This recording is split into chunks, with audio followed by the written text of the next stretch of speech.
evening and welcome to the December 19, 2024 Certificate of Appropriateness Committee. My name is Wes Tripp. I'm chair of the committee. Note that it is 5:02 p.m. And at this time I'll recognize staff to call the roll. Rob Allen. Here. Wes Tripp. Here. Curtis Casefang. Here. John Reese. Here. Jordan Ryland is excused. Barton Colbreth. Here. I do announce the presence of a quorum. Again, welcome everyone to the second December 2023. I'm already trying to make it next year. The second December 2023 meeting of the Raleigh Historic Development Commission Certificate of Appropriateness Committee. My name is Wes Tripp. If you've not already done so, please sign the attendance roster that is up front. Agenda and staff reports are available online, and a handout of the meeting procedure is also available. The Certificate of Appropriateness Committee of the Raleigh Historic Development Commission is a city council appointed body that consists of residents of the historic districts, architects, intern architects, architectural consultants, and contractors, as well as attorneys and historians, urban planners, and historic preservationists. At this time, I'll recognize my fellow commissioners to introduce themselves and to highlight their experience. We'll start with Mr. Colbreth and work our way down. Barton Colbreth, nonprofit professional. I was previously chair of the Historic Cemeteries Advisory Board for a number of years, so keen interest in historic preservation in Raleigh. My name is John Reese. I am a registered architect with the state of North Carolina. I live in the Glenwood, Brooklyn neighborhood. I have been on the commission now for 4 years. Curtis Casefang. I'm an Oakwood resident for 28 years. I was on the commission for a 6-year term a long time ago, where I spent 4 of those years as chair and on the COA committee for that whole time, 10 years on DRAC, and now 3 years back here. On top of that, I am an architectural consultant in the design of theaters and concert halls. Again, my name is Wes Tripp. I am a local attorney here in Raleigh. Yes, I'm Francis Raspberry. I'm also an attorney in Raleigh, and I'm legal counsel to this committee. I'm Rob Allen. I'm a resident of the Boylan Heights Historic District and work locally with an architecture firm. All right, and I'll also recognize staff to introduce themselves as well. Good evening. My name is Erin Morton Pugh. I've been with the city now for about 4 years, and I have a master's in historic preservation. Hello, I'm Colette Canane. I have been with the city of Raleigh for almost 6 years, and I also have a master's in historic preservation. All right, before the committee is the approval of today's agenda. I will note that one of the applications that was noticed to be heard today, COA 143-2023, this is 2212 Bedford Avenue, is being deferred. The property owner is an LLC, and their attorney was unable to attend today. So if anyone is here to speak on that matter will be heard at next month's COA meeting, which is January 26th, correct? 25th. 25th. Thank you. For Thursday. All right. So with that matter being deferred, I'll propose the following revisions to the order of the cases being heard today. First up, well, actually, no. It's all in order. 407 Blunt, 525 Watauga, and 419 Watauga. So at this time, I'll entertain a motion to approve the agenda. So moved. Is there a second? Second. Question before the committee's approval of the agenda, noting 2012 Bedford being deferred. All those in favor say aye. Aye. Any opposed? Motion carries unanimously. And we're now ready to proceed with the applications. Prior to today's meeting, notice has been sent to property owners within 100 feet of the properties in question, legal ads placed, and signage posted at the site. Commission members received a copy of each application, staff reports, and were to have visited each property. Staff reports were made publicly available with today's agenda. State law provides that major work applications must be approved in an evidentiary hearing, and that persons have an opportunity to address an application if they desire. Evidentiary hearings are conducted in a quasi-judicial format. During the hearing, the committee receives evidence to determine that proposed changes are not incongruous with the special character of the district or the historic property. The committee reviews this evidence against guidelines referenced in the city ordinance before issuing a certificate. Each application is heard in the same way as listed in the meeting procedure handout. The quasi-judicial format of the hearing requires that the committee be impartial. The written staff reports are evidence presented just as any other evidence and were made available to the committee, the applicants, and the public at the same time. If any committee member has had reason to discuss the specific details of an application before today, or otherwise feel that they cannot be fair or impartial in the hearing of this matter, we will be asked to excuse from hearing that application. There is no time limit on testimony, but repetition is discouraged. Because of the quasi-judicial format of the hearings, that is that the committee hears evidence and then judges whether the proposed change is not incongruous, we are required by North Carolina law to affirm or swear persons that speak before the commission and offer evidence. All speakers will be affirmed at the beginning of each case.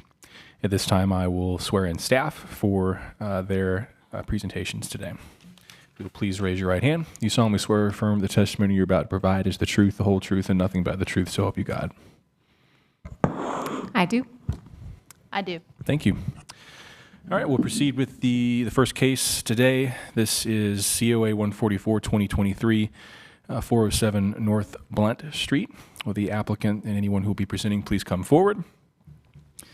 I'll go ahead and ask my committee members if anyone has an interest in this matter or otherwise feel that they cannot be impartial or fair in hearing this case.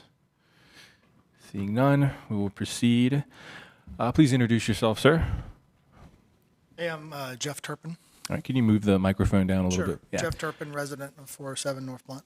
Great. Are you the property owner? Yes. Great. And can you raise your right hand and go ahead and swear you in? Do you solemnly swear or affirm the testimony you're about to provide is the truth, the whole truth, and nothing but the truth, so help you God? I do. Thank you. I'll recognize staff for their presentation now. And you can have a seat or stay there if you want. It's up to you. All right. As you mentioned, this is case COA 144-2023 for 407 North Blunt Street, which is located in the Blunt Street Historic District. It is also a Raleigh historic landmark, the Andrews Duncan House. The nature of the request is to install a 48-inch metal and brick fence. And I will note, in case you did not see it, the property line, the parcel is here in red. The portion at the corner is not part of this property. So this is a view of the house from Blunt Street, and we'll take a walk around it. This is from the closer to the intersection. From the rear alley, looking back at the house. And again, looking back at the house, the property line is just on the other side of this pile of bricks here. This is a view of the northwest corner, looking towards the northeast. And then again, this is back to Blunt Street, looking at the north side of the house. A very abbreviated summary of staff concerns. It's not really a concern, it's just a missing detail, which is the design of the gate. All right, thank you. Mr. Turpin, you're welcome to come up and make any presentation that you'd like. If not, if you don't have anything further that you'd like to say, we can go ahead and proceed with committee questions if any members of the committee have questions to provide. Would you go ahead and come forward and speak into the microphone? The gate will look like the fence that it's next to. There's two designs, a little bit more intricate front, and then the rest of it's more simple.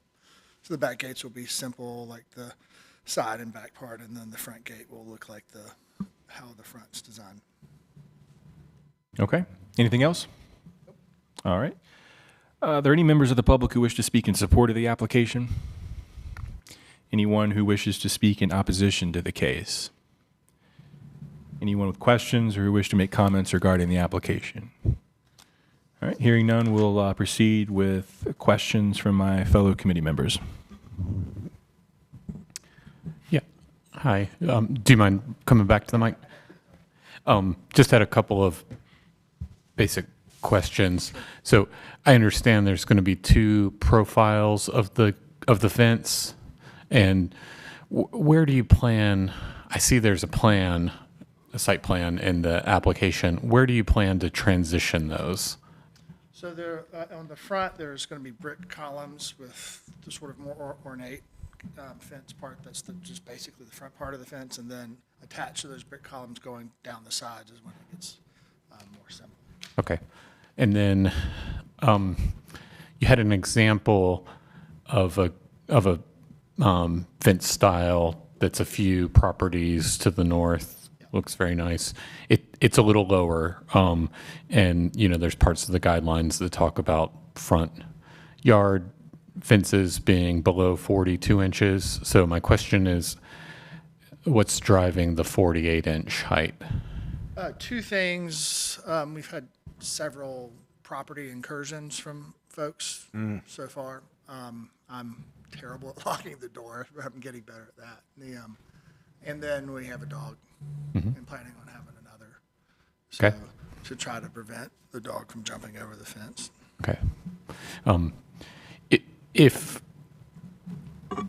one of the conditions was to have the front yard portion be 42 inches and then transition to 48 for the rear yard enclosure, would you be open to considering that? Possibly, other than it would kind of be stressful with respect to the dog. And the next block down, you have a fence that's 48. Okay. I forget the exact address, but it's the 300 block. Okay. Or the 500 block, and it's they don't have it complete across the whole thing, but it's a simple aluminum fence that's not that attractive. So. Okay. Thank you very much. Any No other additional questions? any additional questions from the committee?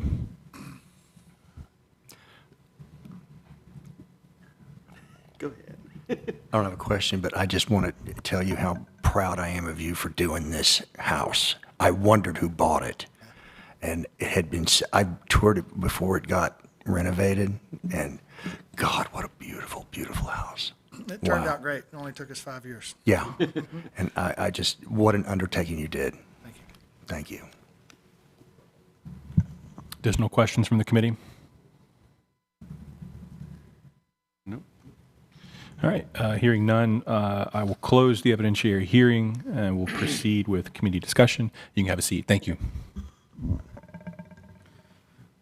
I'm not thinking that, given that the openness of the fence is so much more than 65%, I'm thinking the additional 6 inches of height is something we can let slide. Yeah, I agree. I agree. I don't see it as a major issue at all, especially because it's been broken up by the column, the brick columns, and it has some stature to it. And I got to tell you, the size of the house probably is, the fence is it's more a tall house. The fence is more in keeping proportionally with a 48 is more in proportion with the house. Okay. Those are good points. Yeah. Yeah. Sounds good. Is that a motion? I'll be happy to make one. I want to use my good buddy Curtis Casefang's base here. I move that based on the information contained in the application and presented during the public hearing, we approve the application with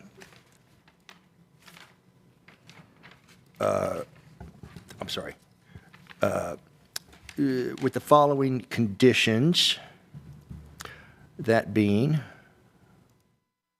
that any new post holes be dug manually, and tree roots larger than 1-inch caliber that are encountered while digging shall receive a clean final cut using tools designed for the purpose, such as loppers. 2, that the following materials and specifications be submitted to and approved by staff prior to installation or construction, that mean a dimension drawing or photograph of the gate design if it does not match the design of the fence. Second. Motions are made and seconded to approve the application subject to the stated conditions. Any discussion or debate on the motion? Hearing none, all those in favor say aye. Aye. Any opposed? Motion carries unanimously.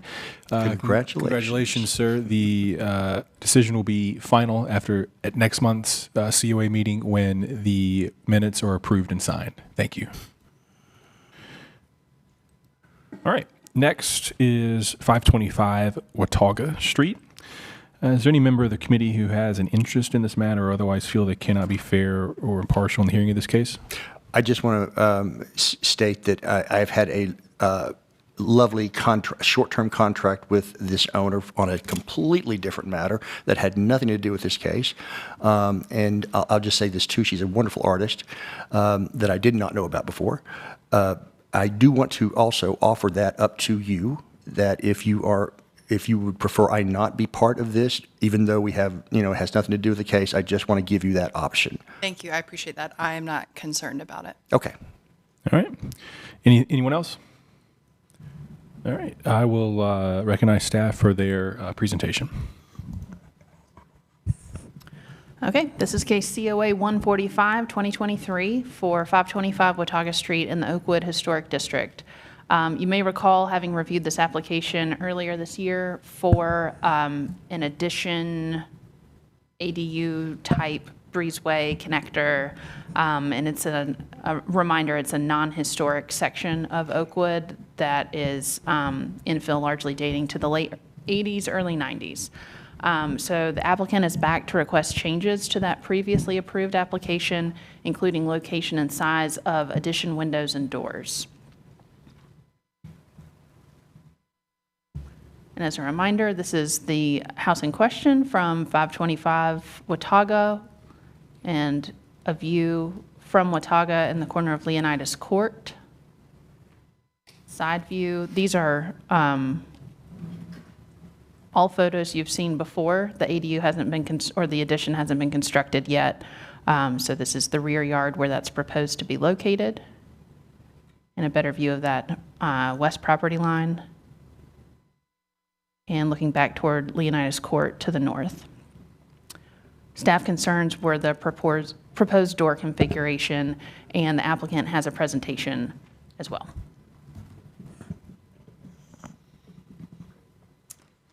I'm going to hand these out. This is just a few excerpts so you can look at things on your own time. So staff concern number one is that the proposed west door has an elongated and atypical proportion. We did not provide evidence to support the compatibility in our COA application. What we did submit were reasons that we felt like this was compatible. So this is the east and north elevation of our home. You can see that the head height is consistent, and that's a pretty typical detail. Often sill heights will vary, window widths, configurations will vary, they won't align, but that head height is maintained. And essentially on that west elevation of the addition, we just had one access door originally, and that was a 7-foot door. We are now proposing windows there as well, and we want to maintain that 8-foot head height. And so we are recommending that the door also increase 1 foot in order to align with the head height of the adjacent windows. We didn't originally submit any precedent because honestly it's a little difficult to drive around and try to determine if a door is 32 inches wide or 36 inches wide. However, I had a ton of old COA applications that I'd scanned from our previous application, and I went through those. And so I've included one example that I found, and that is at 416 East Edenton Street. You can see here is the rear elevation. Similarly, their head height is maintained on both levels. And this back door actually is 2 feet wide, so it's a 24-inch door and it's 96 inches tall. What we have proposed is 32 inches wide by 96 inches. The second staff concern was just that some of the evidence we provided was not relevant, specifically some of the infilled porches and rear screen porches.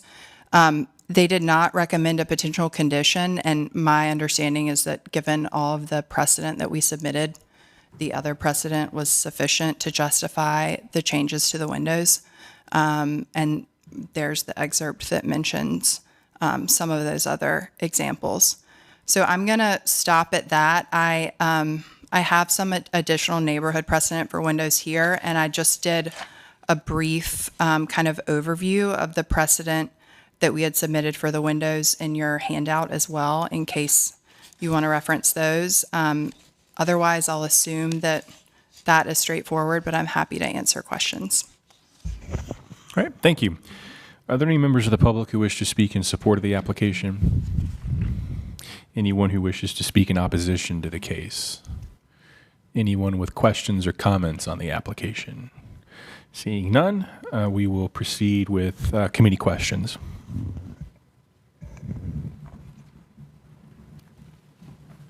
One quick question. Would you be amenable to lowering the door height and putting a transom above it to make the height align? So I would rather not, just because we don't have that detail anywhere else on the house. I think that's less consistent, in my opinion. Okay, thank you. So the width seems to be driving Yes, the proportion question. that's right. So say one more time, does a wider door not work? It doesn't work on the interior. Okay. Yeah, otherwise we would go with that because it's a more standard door size. But yeah, this is us essentially trying to resolve some of the new issues that were presented with the new setback. So yeah, 32 inches. Okay. I don't have any other questions. Curtis? Nope, nothing. Barton? All right, we'll go ahead and close the evidentiary hearing, move to committee discussion. I'm okay with it because I'm okay it with lines up. Yeah, I mean, that's. Looks like it lines up Yeah. with the ones on the courtyard facing side. I think the alignment is more important than anything else because it would, very much so, it would be out of character if it didn't line up. And I saw the rendering too, that there's a tall fence there. So it's, I know the fence is not necessarily part of the thing. I agree, but it influenced me a little bit. And so I'm fine. Curtis? I have no issues, the way I look at it, the consistency with the rest of the design of the house, and the fact that it is a non-contributing structure that is of somewhat more contemporary interpretation of the historic pattern. I think the doors detailing is consistent, so I'm absolutely fine with it. Would you like to make a motion? Sure. I move that based upon the evidence presented in the application and during the public hearing, we approve the application with the following condition, that the following materials and specifications be submitted to and approved by staff prior to issuance of the blue placard, revised west elevation drawing, and manufacturer's window specifications, including section details. Motion's been made to approve the application subject to the stated conditions. Is there a second? Second. Staff might have a comment. Yeah, I don't think a revised west elevation and drawing is relevant without previous condition one. So Then I would like to strike that. And is that? And I would like to second that strike. All right. Motion's been made and seconded to approve the application subject to the stated conditions, striking the revised west elevation drawing condition. Any discussion or debate on the motion? Hearing none, all those in favor say aye. Aye. Aye. Any opposed? Motion carries unanimously. Congratulations. Y'all are pros at this. So Yeah. you know. How clean that was, though. How lovely it was. Yep. Thank you. Thank you so much. All right, moving on. Next is 419 Watauga Street, it's a COA 146-2023. Are there any members of the committee who have an interest in this matter or otherwise feel that they cannot be fair or impartial in the hearing of this case? Seeing none, we'll proceed. Is the applicant here? Yeah, please come forward.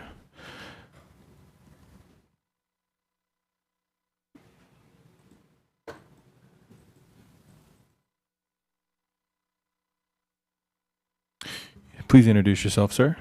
My name is Mario Milano, and I'm the property owner of 419 Watauga. All right, hold on just a second. Sure.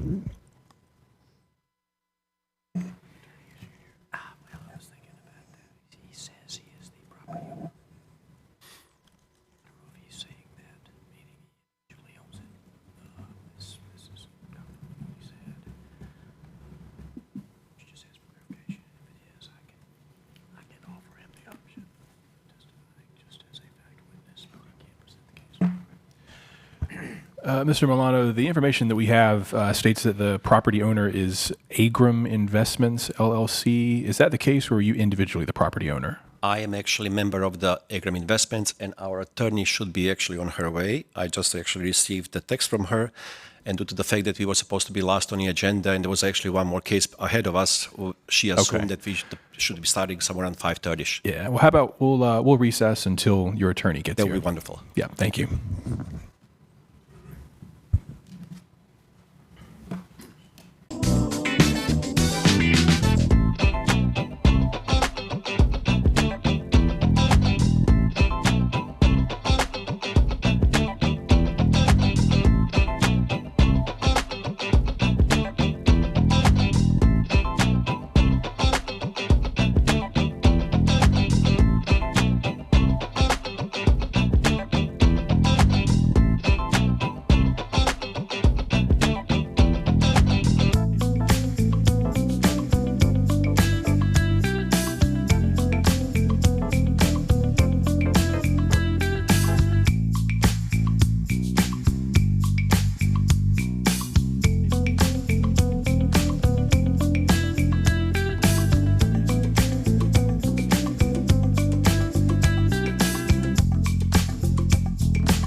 right, we'll call the Certificate of Appropriateness Committee back to order. We are ready to proceed with COA 146, 2023, 419 Watauga Street. And staff, did you make your presentation or no? So we'll do that first. Staff will make their presentation, and then we'll have the floor for the applicant. Would you like to swear in folks first? Have we Yeah, already we can go done ahead and do that. Anyone who will be testifying or presenting on this matter, go and please come forward. First of all, introduce yourself. Well, we'll do the applicant first, and then we'll do anyone in opposition or support later. Let me introduce myself. Hello, I'm Donna Cohen. I represent Agram Investments, LLC, and I'm going to defer to my client on all the plans and specifications. Okay. So go ahead and introduce yourselves. I am Dawn Christine. I am the architect working with Agram Properties. Mario Milano, member of the Agram Investments. Okay. Just have both of you raise your right hand, please. Do you solemnly swear or affirm the testimony you're about to provide is the truth, the whole truth, and nothing but the truth, so help you God? All right, thank you. All right, at this time, I'll recognize staff for their presentation.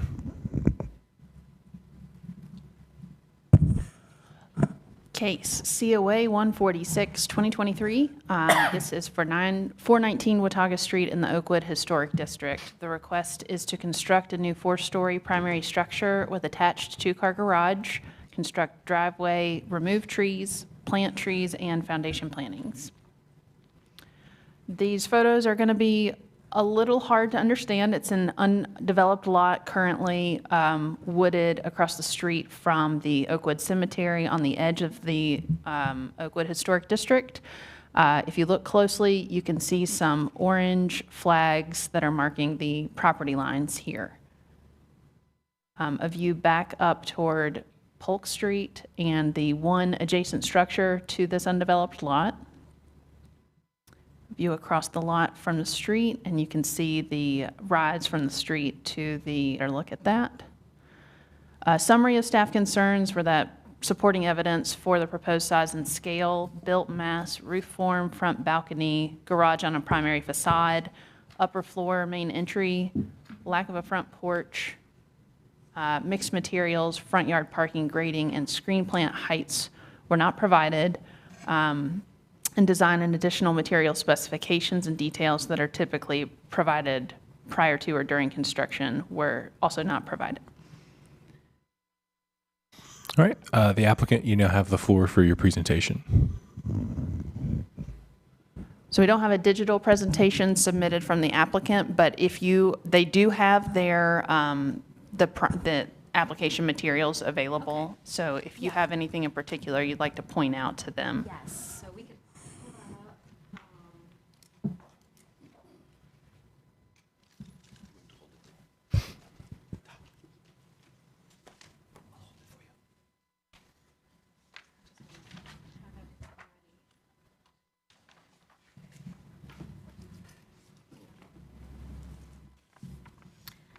Hello, I'm Dawn, and I'm glad to be here with you all tonight. And I'm glad we're all going to get out here earlier than we expected.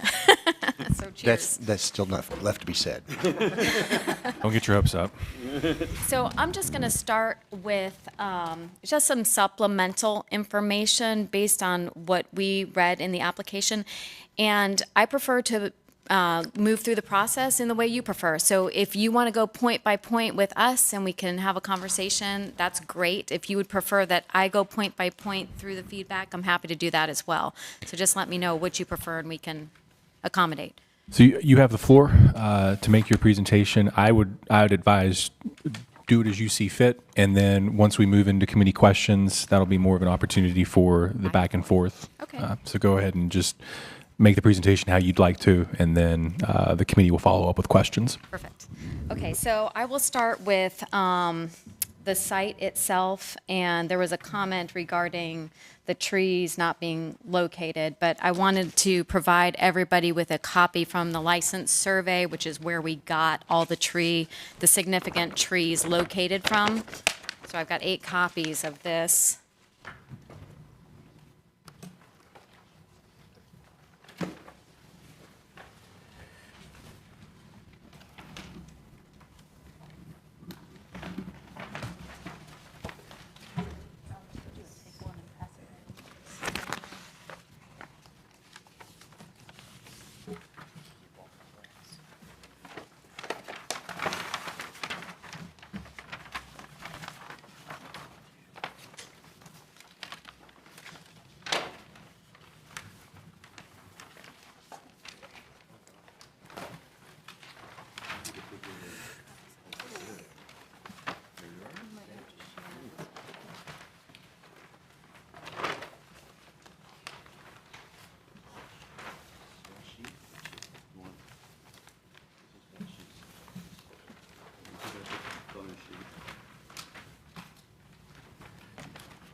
So then, after receiving this site, I think the next thing that would be good to discuss is the site and the building location on the site, and of course, the garage, because that's the big elephant in the room. So let's go ahead and attack it.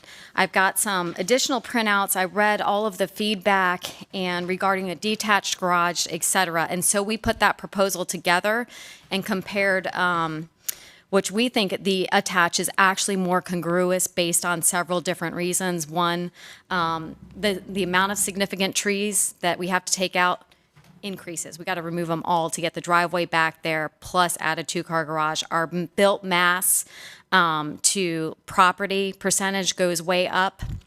It's going to require more significant grading, filling, and retaining walls due to the slope of the lot.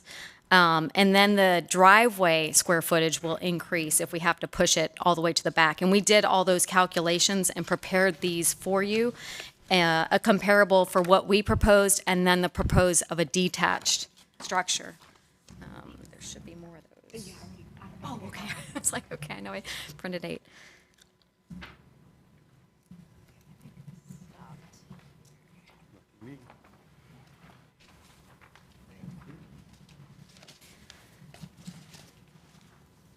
And then in terms of building height, we're really looking at this house as not a 4-story as it is presented in the committee's notes, but as a 3-story with a basement. And we are trying to design this house so that it's accessible on the houses that are on the back of this lot that face the, I don't remember what the name of the street is, but they are directly on the street, the entries, which is what you guys asked us to do, is put the entrance at street level. So on the other property, you can get into those houses without having to go up a ton of flight of stairs. If we were to, on our property, set the front of our house so that it's, let's say, 30 inches off the grade, which would be typical to allow proper drainage and not allow water into the house.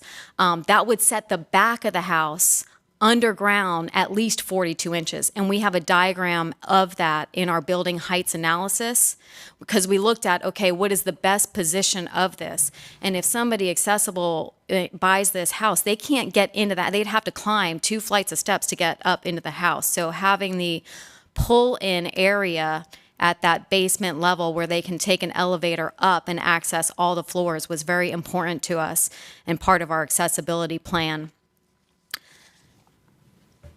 In terms of precedence, we really looked at that Polk house because as your feedback notated, the 1.5 block reference for precedence, there wasn't many because we've got the cemetery across the street from us, and our whole block doesn't have any construction on that part of the street. So we were very limited in terms of the immediate precedents that we could use. So Polk Street, in terms of the height of the building, is a very good comparison for us, especially since the side that fronts Watauga does have a finished basement and also has the same height as our building does. And facing Watauga. And that was, did I give that to them already? That's that document there. Yep.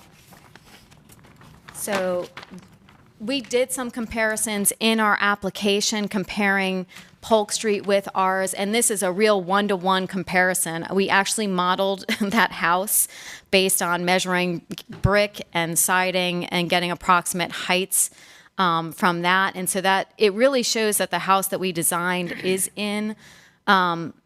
congruent with the directly adjacent house to us. And it does have a finished basement, that house on Polk Street.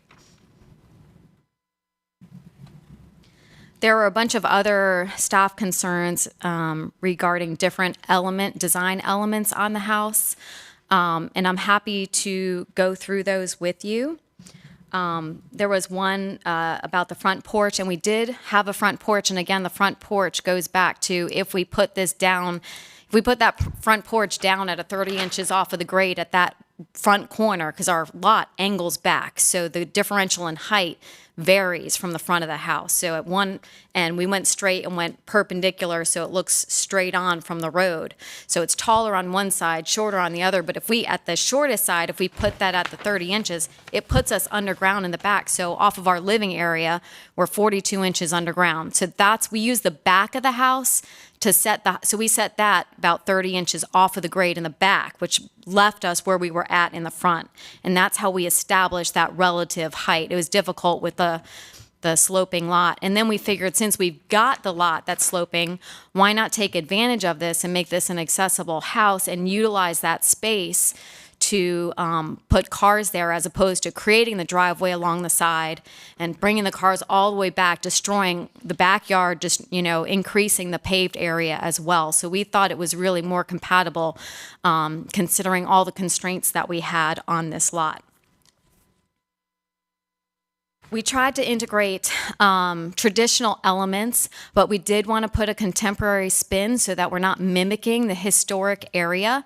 So we incorporated gables, patterns of windows with the aligning window head heights, like our previous person was explaining.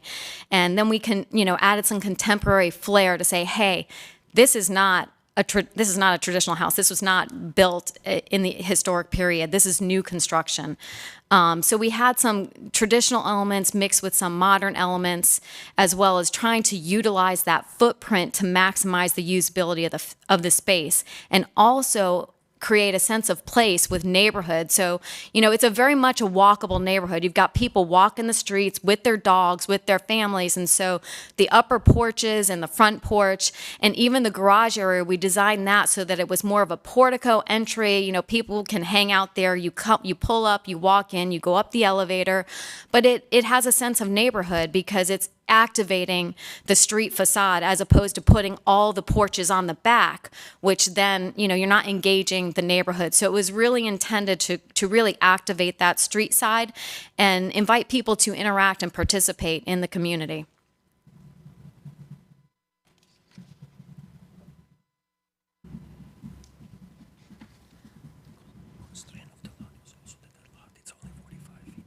Oh, right. Yes. And yeah, and also the lot, I'm so familiar with this that it's, I forget to say the obvious things, but the lot is narrow. So we also were dealing with a really narrow lot. So we really tried to maximize the width of the house so that it was proportionally relevant to the houses that are around it. And in our building height study, we modeled several of the houses in the immediate context, and we looked at it, and it really looks congruous with what's there. If you look in those views, those 3D views, the roof lines, the building heights, it all looks like it fits in there. The only distinction is that we're dealing with the back part of the land where it slopes toward the street, as opposed to the houses on the behind us. What's the name of that street? Elm Street. Elm Street, thank you. The houses on Elm Street are flat to the street, so they didn't have to deal with that topography. They dealt with it in the back of their houses. We had to deal with it in the front.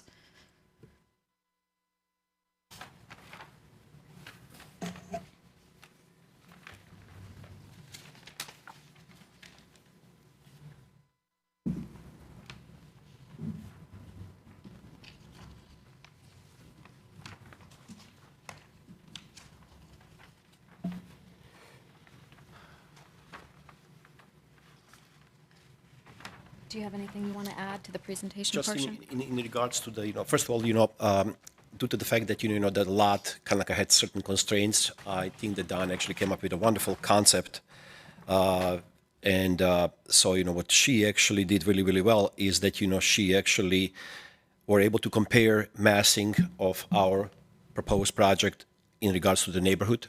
And one of the comments was that actually that our front porch, it's on a smaller side.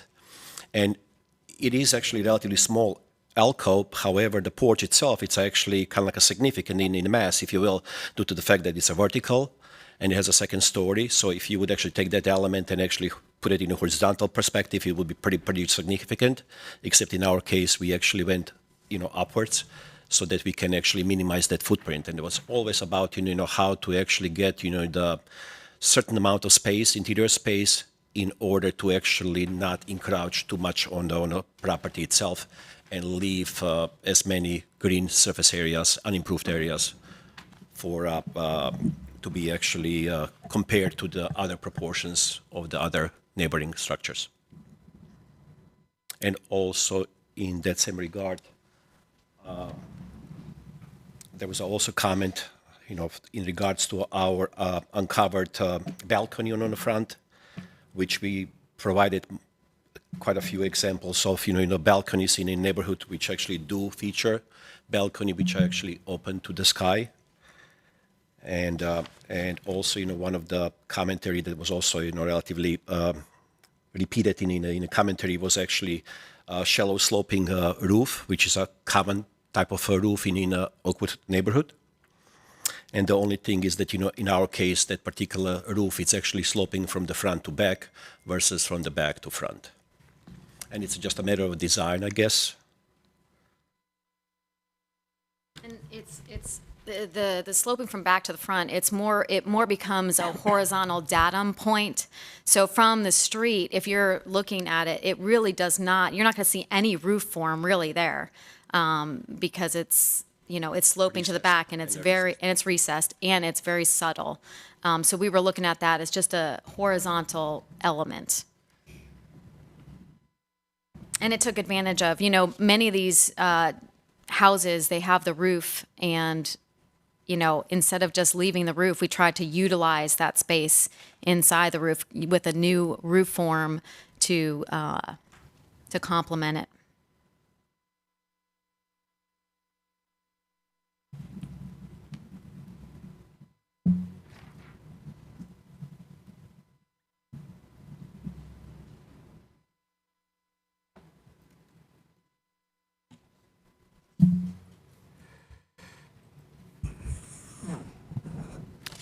Dawn, is that all you have to share? Okay. Sure. So, Wes, take it away.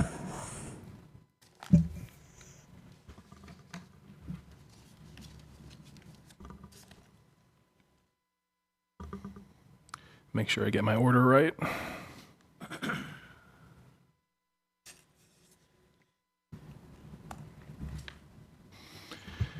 All right. Y'all can go ahead and have a seat. Thank you. Are there any members of the public who wish to speak in support of the application? Anyone who wishes to speak in opposition to the case? All right. Start off, whoever wants to come first, just go ahead and come forward.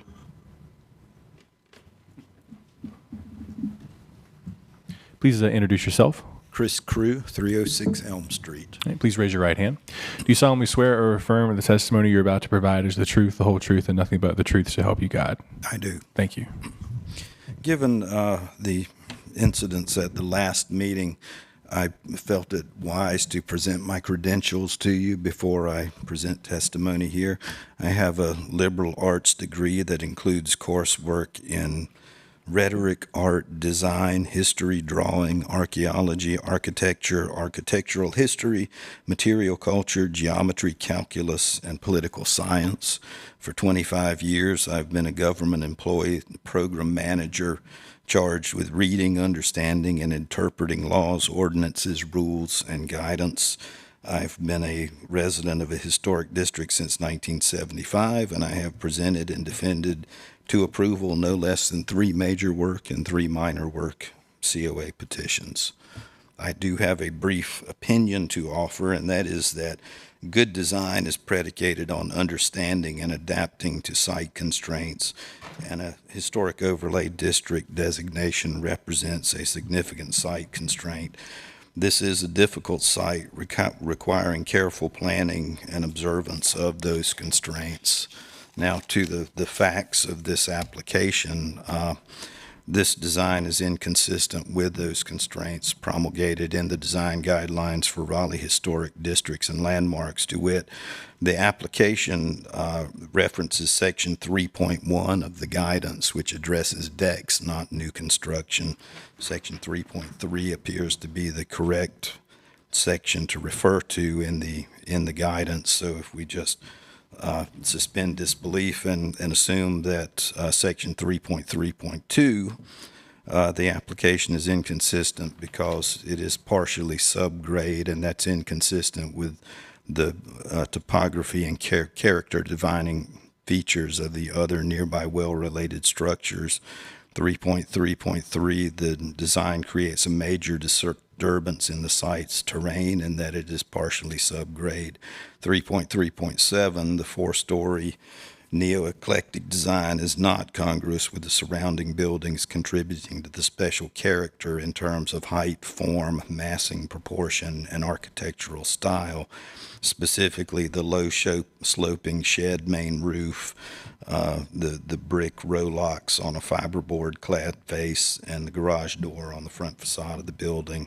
There's no reference to any of those that I've seen in the 40-plus years I've lived there. 3.3.8, the proportions of the front facade are incompatible with surrounding contributing structures in their tall, narrow aspect. The fenestration, 3.3.9, not compatible with contributing structures in placement and grouping. 3.3.11, the style is discernible, but it is not compatible with the contributing buildings in the district. And finally, 3.3.12, the height and aspect ratio are not compatible with the nearby well-related buildings. Thank you. Thank you, Mr. Crew. Are there additional members of the public who wish to speak in opposition to the case? Yes, sir. Please state your name. Matthew Brown.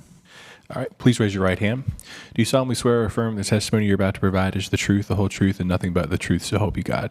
I do. Thank you. Good afternoon. My name is Matthew Brown. I'm the author of the inventory of the Oakwood Historic District in the database of the State Historic Preservation Office. Thank you all for your service on this commission. By preserving the character of Raleigh's historic districts and landmarks, you are giving a beautiful gift to all the citizens of Raleigh. Visitors come to Oakwood and the other historic districts every day of the year to learn about Raleigh's history and architecture. Thank you especially to Erin Morton Pugh for her excellent staff report on this application. This proposed design is pretty, but in my 37 years of living in Oakwood and participating in its preservation and development, this is the most incongruous proposal I have ever seen, except for the demolition of the Mansion Square Inn in 1995.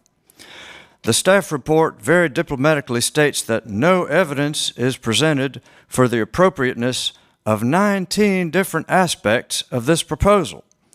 This is because no evidence exists for the appropriateness of these 19 aspects.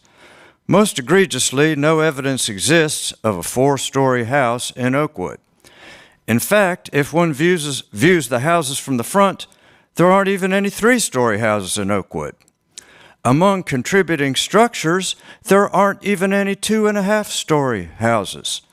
The historic houses were all built as either 1, 1.5, or 2 stories plus an attic. A couple of the newer houses were built of 2.5 stories. If this commission allows a 4-story house, or even a 3-story house, it will set a precedent that will cause speculators to begin demolishing our historic bungalows and cottages and replacing them with 3- or 4-story houses. Yes, this commission can delay demolition for a year, but if the profits are high enough, the speculators will wait the year. I know that this commission, as a quasi-judicial body, is cognizant of the importance of precedent. I also know that this commission prefers to approve applications with conditions rather than deny them. In this case, perhaps you can approve the application on the condition that the applicant start over. Thank you.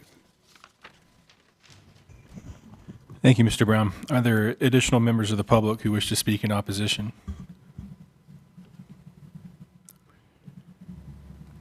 Mr. Fountain, you need no introduction, but for the record, please introduce yourself. Well, for the record, I'm Nick Fountain. I live at 3056 Granville Drive in Raleigh. Before you begin, please raise your right hand. Sure. You solemnly swear or affirm the testimony you're about to provide is the truth, the whole truth, and nothing but the truth, so help you God. I do. Thank you. Yes, let me give a few credentials just for the record.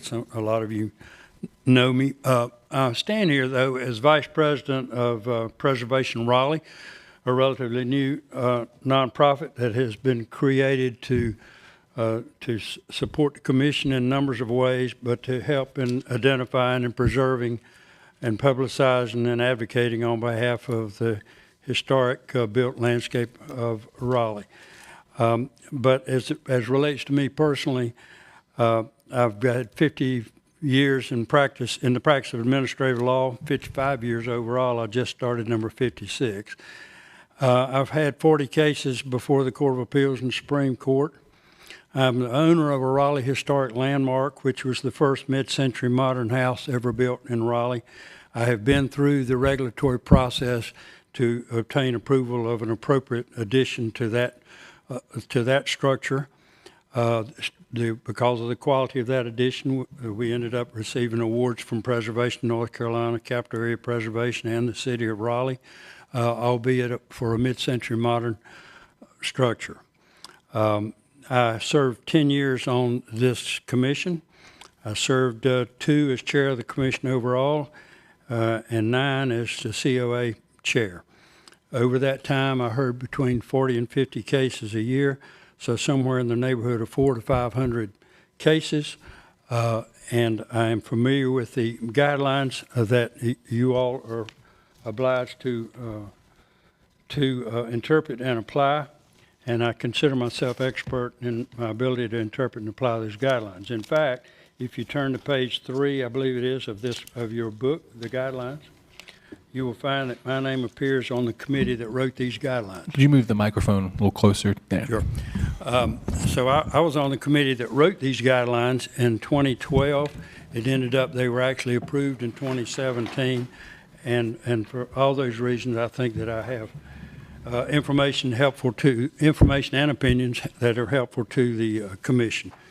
That said, I'm here to essentially back the commission, the staff report in 3 or 4 areas. I won't go through all the areas that Matthew Brown referenced, but I will say that the shed roof is totally inappropriate. The house that I live in has a shed roof, and it faces though the low side toward the street, not the reverse as is the case here. And obviously my house is not in Oakwood at all.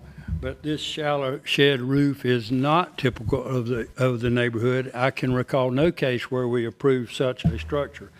And the problem with it is that, and no, I don't claim to be an architect, but after 400 or 500 cases, I think I have some awareness of what works and what does not work.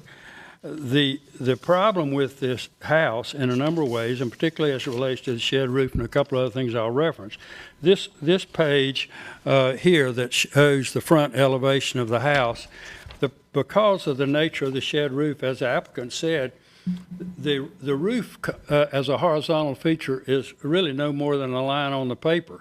There's almost nothing that tends to cause one to think about the horizontal aspect of this design. Nearly everything on this front elevation speaks to height.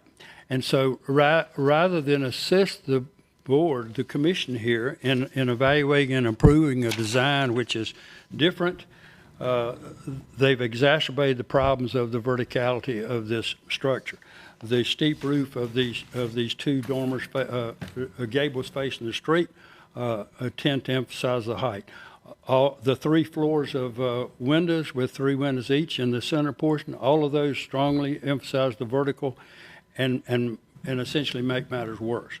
The absence of the porch that is mentioned, that again leaves us with no horizontal element. Everything here is emphasizing the vertical, and that is unfortunate because it gives no basis for the commission here to find a way to approve this particular proposal. So the shed roof is inappropriate, and it doesn't work because, you know, one of the ground rules of a wardrobe is that a fat guy ought not to wear horizontal stripes. By the same token, a miniskirt ought not to be wider than it is long. Now, and this proposal is the reverse of both of those concepts, because if you had a normal roof or a shed roof facing the street, then from a two-dimensional perspective, you would have a horizontal rectangle that tended to emphasize the width rather than the height. Here, we don't have that. And we don't have a porch roof that would do that. There's almost nothing here to emphasize the horizontal, and it is a problem. The 4 stories, I can't recall any structure in all the cases we heard that had anything like that in this neighborhood. I can't recall it in any of the other districts either. And so we consider that to be totally inappropriate, and we consider it to be unapprovable. And there's no point in conditioning an application like this when it simply can't be saved. So the roof form is inappropriate. The applicant talks about the area of the property covered, but that assumes the house ought to be of this size. If we in fact put a shed roof or a typical A roof facing the street, and you eliminate that top floor, and then you put on a porch to help gain some of that space back, and you emphasize the horizontal, it may be that the house ends up being smaller, but it ends up being more compatible with the neighborhood, and it ends up being in a form that could possibly be approved by this commission. Now, thirdly, the garage on the street-facing view of the house, there's no similar in the district, and that is again inappropriate, not consistent with guidelines, and not approvable in my experience and based on assisting with the writing of those guidelines. So, lastly, the driveway needs to go up the side of the house. I understand the concern of the applicant, but that is about what that does to the open space. But the reason that it's doing it to the open space is because of choices made with regard to how much footprint to have to begin with. And if you don't make those choices, you've got room to get a driveway back there. You've got room for a detached garage. So our view is that this is not approvable. It's not salvageable. And frankly, if I may digress, since I suppose I'm the last witness, sometimes it's important for the architect to remember three words, quote, just say no. When we did our house, and by the way, there's a new book out called Triangle Modern Architecture, and it lists all the houses by architect, including many of the Hall of Fame modernist architects. It's just hot off the press, and when we bought our house and we had bad ideas about what ought to be done to add on to that structure, we interviewed 3 of these Hall of Fame architects that are in that book. All 3 of them had the courage to say no, they would not help us do what we set about to do. They insisted we live in the house and wait a year and a half, and we did. And we learned a lot. And we ultimately listened to what the design professionals and these guys were trying to tell us, and we came up with a first-rate proposal as a result. So I would hope that out of this discussion tonight that A, this application gets turned down, and B, they come back with a new design, and see that rather than being angry, that the property owner learns from this and learns that to learn from this, learn what's appropriate in this neighborhood, in this historic district, and that the architect, rather than trying to assist in creating the largest footprint possible and the most square foot to sale possible, that the architect will likewise consider that these site constraints, because of it being a historic district, are actually challenges to be solved, and can be. And the truth of the matter is architects do their best work in responding to challenges, and this one here failed to do that. So thank you, and I think we're all here to answer questions if you all have any. Thank you. The applicant is now recognized. You have an opportunity to provide rebuttal evidence in response to the members of the public who spoke in opposition to the case. To your concern or your point that the footprint is so large that if the house were smaller, the footprint is only 1,600 square feet. And most of the houses in this area are 4,000 square feet homes. So this footprint is not gross. And whether it's 1 story or 2 story isn't going to make a big difference in terms of the footprint. And the lot is going to be consumed by driveway and garage. And I did not, in reading the guidelines, do not believe that is in the best interest of this neighborhood. I'll just ask you, please direct your comments to the committee. Thank you. Yeah. So that is one thing with the size of the footprint, whether the house is 1 story, 2 story, it's a very small footprint. It's only 1,600 square feet, roughly. In terms of the architectural style being more vertical than horizontal, we have a very narrow lot. And with a very small footprint and trying to minimize the impact on the lot and make it compatible with those site constraints, it required us to go up to meet the needs of a standard, house size and living conditions that all the houses are offered in the neighborhood. If we expand that 1,600 square foot footprint and add porches in the front and garage in the back, there is going to be no land on that lot. It's just a fact.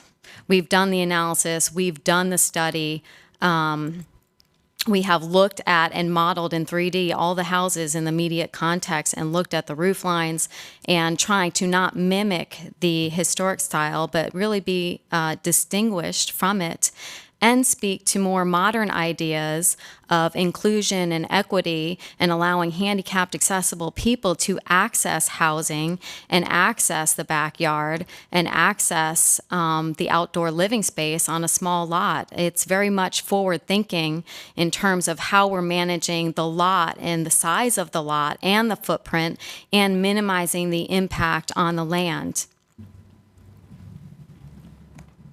Just a couple points. First of all, I respect, commentary from the gentleman here, and just would like to actually address a couple things.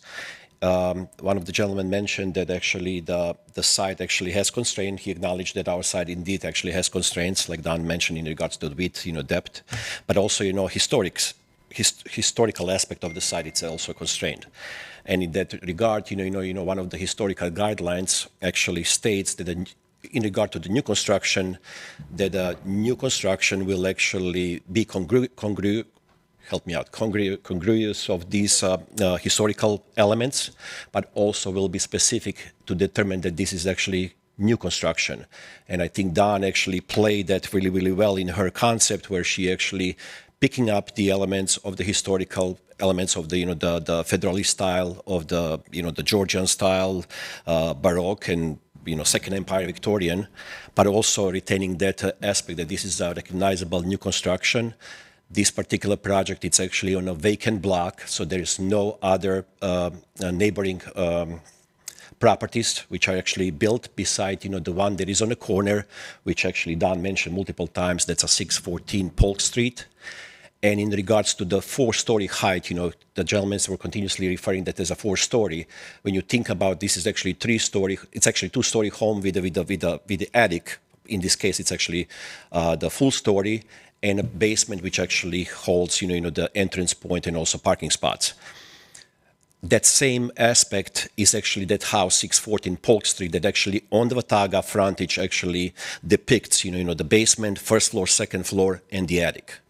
So, and it's the same height. So if there's any non-congruity, we should not look any further than just look at 614 property, which is next door to the lot that has all elements that we are trying to actually, promote in our project. In regards to the subgrade, also one of the gentlemen mentioned the subgrade. Subgrade is basically the same thing that we actually have, the first floor, second floor, and the third floor, where the parkings and the entry point and the possible garages are also on a subterranean level. Due to the fact that actually we do have that sloping lot, which is an inclined lot from the street towards the back. So therefore, if you step on the side of that property, you will be actually seeing only relatively tall crawl space, for lack of a better word, and 2 stories and in a top floor. So, when you think about, that's technically not 4-story, but like, Don mentioned, 3-story structure with the basement, that is same thing that the 614 Polk Street depicts as well, exactly on a Watauga frontage.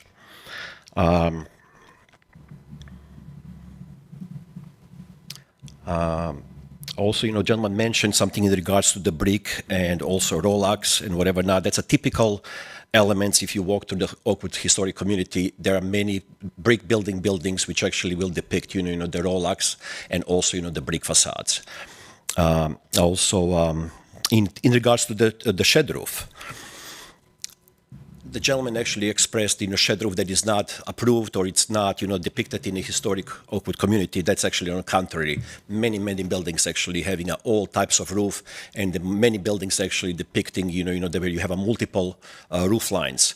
And a shed roof, it's usually featured either on a second floor, on a third floor, attic.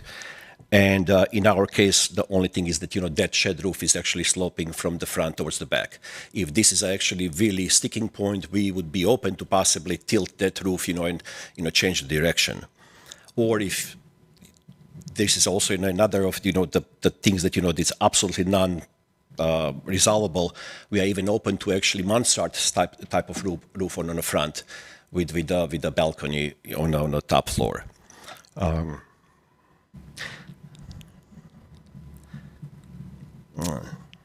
And also, like I mentioned, the 419 Watauga, it's actually on a block that is actually never been developed.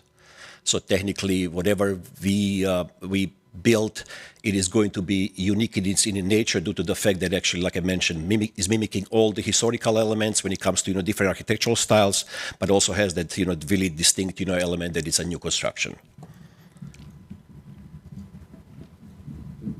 Thank you. All right, thank you. All right, at this time we'll proceed with commissioner questions. I'd like to start off with one for staff. In the additional information, there is a drawing labeled "Reason a detached garage option is incongruous with the COA guidelines." And it notes in its justification a standard 24 by 24 garage, and depicts a driveway that hugs the side of the house to get to the back of the property. In Oakwood, nearby well-related and beyond buildings, how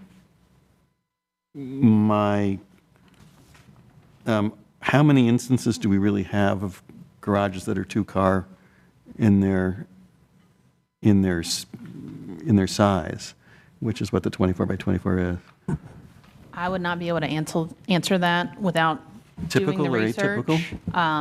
24 by 24 is fairly large for this district. You all as a committee have started to approve those on a more regular basis, usually in the form of an ADU, not in the form of a two-car garage. So in terms of size, there are definitely some non-contributing examples that we could point out that have been approved in recent COA applications. But I'd say it's on the larger side for a historic accessory structure in the district. Certainly driveways running along the side of the house, there's several examples of those. There's several examples of no driveway at all or shared driveway. Those were in some parts of the district included after most of the housing stock had been constructed. Thank you. Hold on just a second, Curtis. The applicant has an opportunity to respond to that question for staff as well, if they have anything that they would like to add.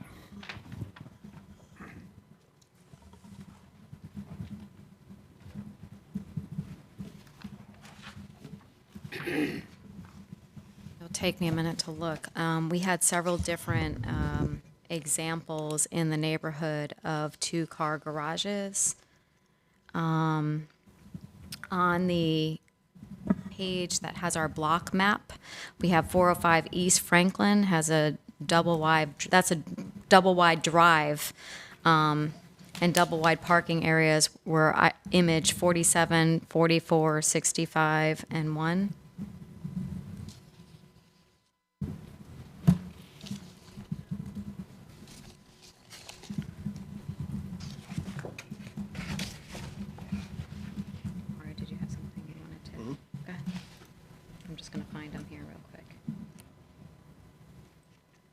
can state the address. So those numbers correspond to the addresses on the fourth page of our documents. We put the addresses and the elements that we were referencing, and the address corresponds to the number.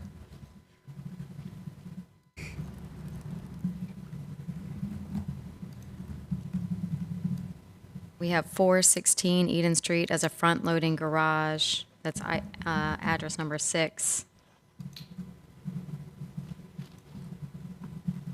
We have 416 North Bloodward as a front-loading garage.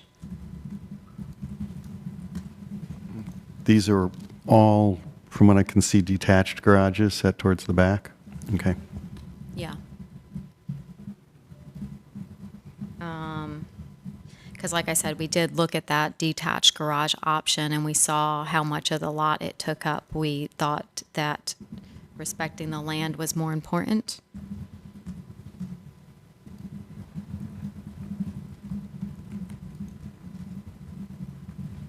We have a front-loading garage on 412 Oakwood.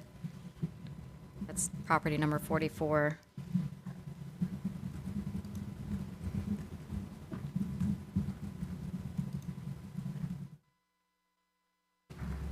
It's so far all detached, correct? Correct. Yes. There is a historically protected property on the northeast street. Yes, where it's a It has subterranean. Yes, it has it's subterranean. It has a double garage, and it's a not setback, and it's a right on the front of the street.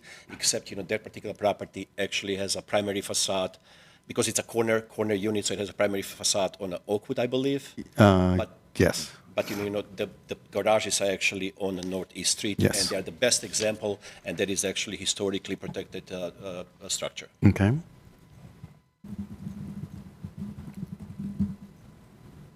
And it is also on the larger side because it is actually 24. It's a double car garage with a median column in between the garage doors.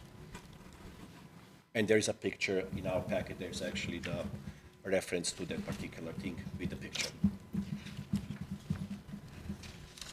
Yeah, in our section under the I'll get the actual name here. The garage. Yeah. Mixed roof line. No, while you're looking, if I might ask another question. Yeah. I noticed that on one of the site maps, that your same development company owns the adjacent property. Yes, we And- acquired both properties at the same time, so we are actually looking to possibly develop this one first. And it was part of a recombination that I assume subdivided? Yes, What- the actually properties were actually subdivided. The only thing is that we actually one property was actually really small. It did not have a 45 feet the width, and I believe the 45 feet is a minimum requirement for the zoning. So we actually asked for a property boundary to be moved to accommodate both lots to actually be 45 feet wide. Gotcha. That was actually one question I wanted to ask to clarify. So this proposed structure is just going to be, you want to site it on 419 or 417? 419? We're building our personal home on 419. Okay. And hopefully, down the road, we can develop the other lot and basically average the final expenditure for the if you know what I mean. Yes. Well, that was actually my question, and actually a suggestion that you buy that other lot if you hadn't, and create a horizontal mass that faces the street, that is towards the street, versus, I guess what you're trying to do is build two big guys next to each other. Whereas it seems that for this size house, based on what I understand in the neighborhood, that size house is mostly on larger lots, and it seems more appropriate that combining the two lots, making it one lot, and then doing something that faces the street so that you're not going up the hill so much might be a better fit. Possibly, but I'm pretty sure that you're not interested in economics. Speaking to the microphone, please.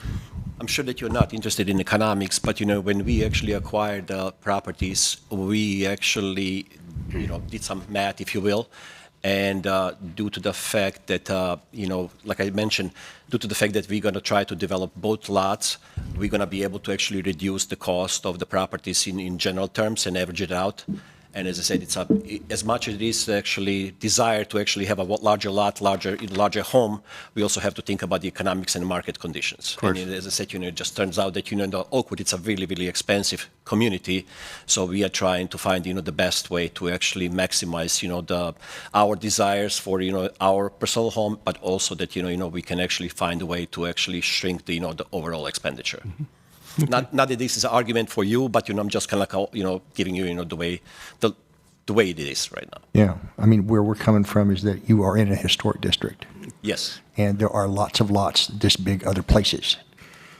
Yeah, well, the thing is that we actually acquired, we purchased 2 lots, and they were already subdivided. So we felt like when we actually initially showed the interest in the properties, one of the guiding principles for us to actually go with the purchase was due to the fact that there are 2 lots already, that we will be able to actually find a way to actually minimize that overall expenditure. Yeah.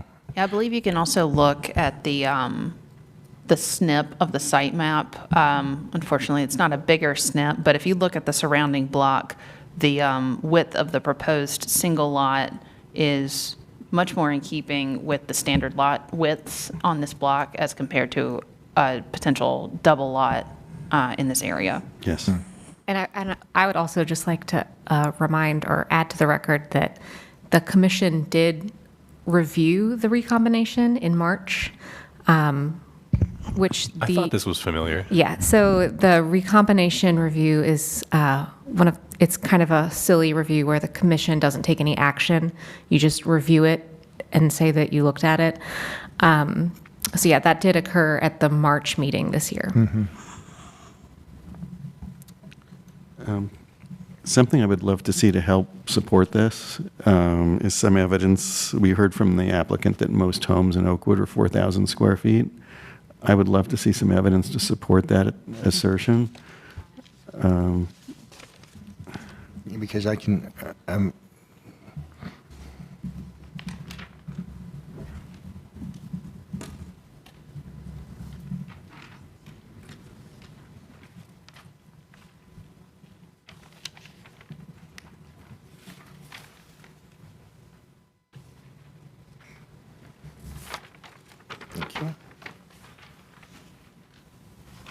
What Don just gave it to you, that's that same 614 Ovis, that kind of that we're repeating that same property over and over again. The 614 Polk Street, which is a very next door to our lot. That's one house on a much larger lot. That's not most houses, right? Most houses, you did an analysis that would say that the average house size is 4,000 square feet, the way I would read toward most, correct? So we could do that. We form-wise analyzed some of these compared to the mass and first floor, second floor width, height. We compared that. Did we pull up the actual square footage on? We could, but we didn't actually pull up the square footage on all these. We figured because the block and a half precedent was so important that the one that was directly adjacent affecting our house was the most important one to look at. And so that's why we pulled that one and had that one ready. But the other houses within that area, I think you'll find if you do the analysis, are all closer to 2,000 square feet or less. I agree with you on that point. However, there are multiple instances where you really do have a large homes. Like there is one large old Victorian house which is a really spectacular property. I believe it's on the one that actually has addition, and also on the back actually features the flat roof. And I think one of the gentlemen mentioned in regards to the shed roof, that would be no such a things. This was actually addition to the historically preserved Victorian property, which actually features the flat roof on the back to the addition. That's the house on the half-acre lot? Yeah. Right. But I'm just saying that there are many houses who actually have a large square footage. In our case, we are actually proposing 3,500 square feet. I think yes. A couple of feet. On larger lots, not a lot this size. And then again, I completely agree with you. again, we're just trying to kind of like, build, contemporary home that would actually feature, the certain amount of interior space that would actually be fitting for us due to the, unfortunately, the lot is small. However, the lot actually is a premium lot, if you will, and we would like to actually build our home that would actually fit us on that particular lot, and also that this particular lot would actually have a house that actually has 3,500 square feet or so that would actually fit our lifestyle. Again, the precedents that you're bringing forward are on larger lots for a house this size. It makes me go back and behoove the question, why don't you combine the lots so you have a bigger lot to do a bigger house of this square footage? I mean, what I'm seeing is you're trying to stuff 10 pounds of potatoes into a 2-pound bag.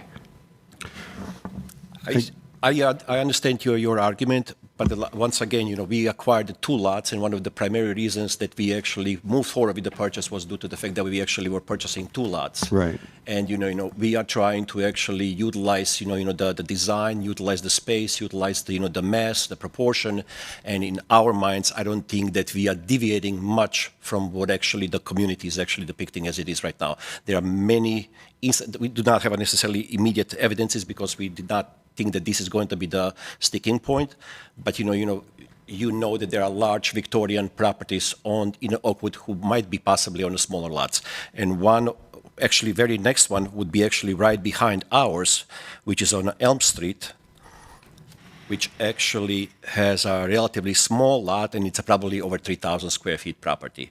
I do not have that information for sure, but it's easy to probably look it up in a registry of records and find out exactly what is the interior square footage of that property.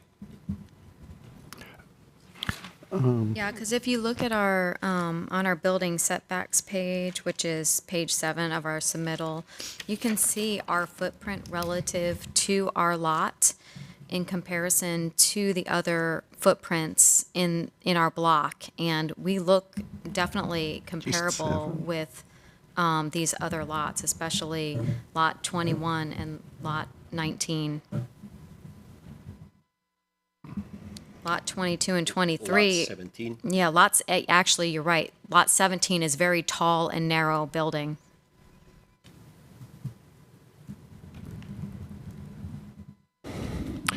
Additional questions for the applicant?